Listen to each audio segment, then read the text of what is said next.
Rivky, a whole nother row of meat.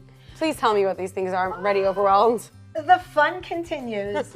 Okay, but I will tell you, what's really nice about these meats, they have one thing in common. These are meats that definitely can only be prepared low and slow. But I will tell you, what's nice, they're cheaper cuts of meat, but if you prepare them properly, they can be so delicious that nobody will know what you paid for them. Is it cheaper because I see it's like fattier than the rest? Yep, and it's also tougher. In other words, these are the type of meats you absolutely cannot sear or grill. Every single one of these can be made in your crock pot. Every single one of these can be made on your cooktop in a large skillet or a larger roaster that can be used on top of your cooktop.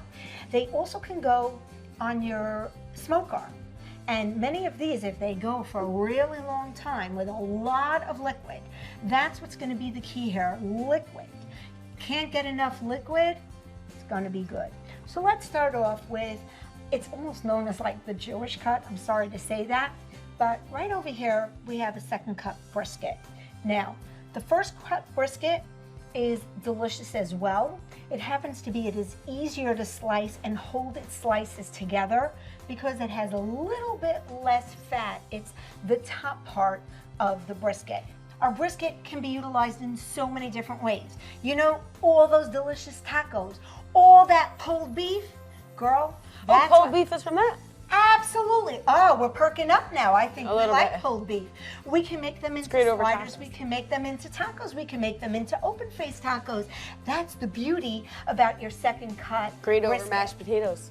There you go. Or rice, or couscous, all the stuff that we learned. That's right.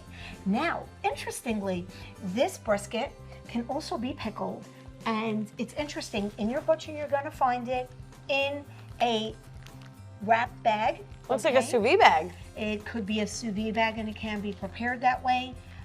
It can actually be shrink wrapped. Someone actually bought me a sous vide from my registry for my wedding. So right here we have our pickled brisket, which is also commonly known as a corned beef, okay? This can actually be cooked in its bag, or I like to put it into water that is covering it and just let it boil for a solid hour and a half.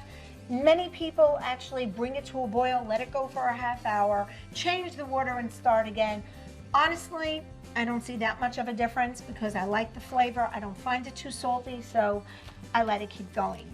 Another brine piece of meat, which is actually delicious, beyond delicious and a delicacy, is our tongue. Our pickled tongue, which once again is going to be plunged into hot water. So I mean, you put it into the cold water. My Bobby makes it for me. Oh, the best. Do you know what I actually do that really adds to the flavor? Mm-hmm. I actually add a tablespoon of vinegar and a small handful of pickling flakes, like the flakes? Even though the seasoning, even though it's already pickled, it's just what I do, and then I rinse it when it's done. The one most important thing that people do need to know is when it's hot, you need to peel off the skin, outer layer, or it gets stuck and then you don't get such pretty slices. What's nice about this is you can actually slice it and use it as deli. You can also make a really nice sauce, and then you can make a tongue polonaise. So cool. Any which way. Now we move on. This one's so beautiful, right? It's really nice meat if you look at it. It really looks like it's so nice. This is actually called a deco. It's the cheapest. It is probably the best meat for you to do in your crock pot while you're working. Just put it on, let it go, low and slow. Put it in your oven, low and slow. Even if you're doing it in the oven at regular temperature at 350, you're still gonna let it go for at least 3 hours to let it really soften, okay? What's nice about this, I know you're big into your onions, slice up all those onions, put them on the bottom, and then layer your flavors.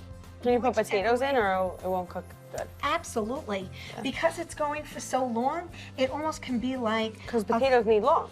You can do a whole bed of vegetables on the bottom, put it on top. The most important thing is lots of liquid. lots of liquid for this to cook properly, okay? Then we move on. I actually use this all the time. Right over here, we're gonna have our chuck stew meat. This is great for cholent. It's great to make a stew. I love it.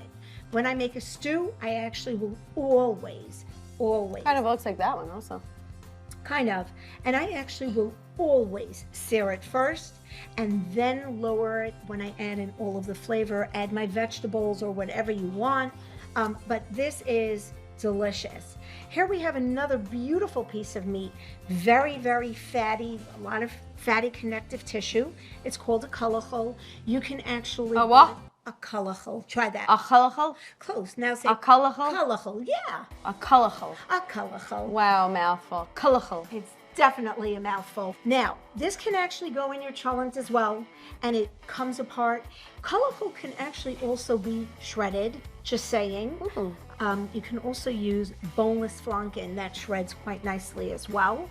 And then we have over here the oxtail. Now, What? the oxtail, I never have to be seen it. honest, oxtail, I have been told, this is a true confession from a true Jewish housewife, that I have never used oxtail, but I am told that the flavor that it adds to your chicken soup or to a stew is supposed to be beyond. But I was told that as it cooks, the actual cartilage of the bone breaks apart. So you actually need to cook this In a bag. In a bag. Correct. You don't want So bones the all flavor over. can come through. This is all about the Very flavor. fatty. Yeah.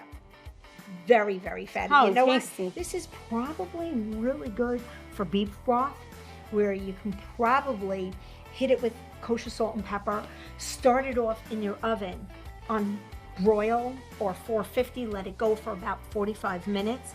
When it comes out, add that into the bag, add all the liquid that came out into your pot, let it go with a little kosher salt and pepper, and that's probably going to be an awesome beef broth.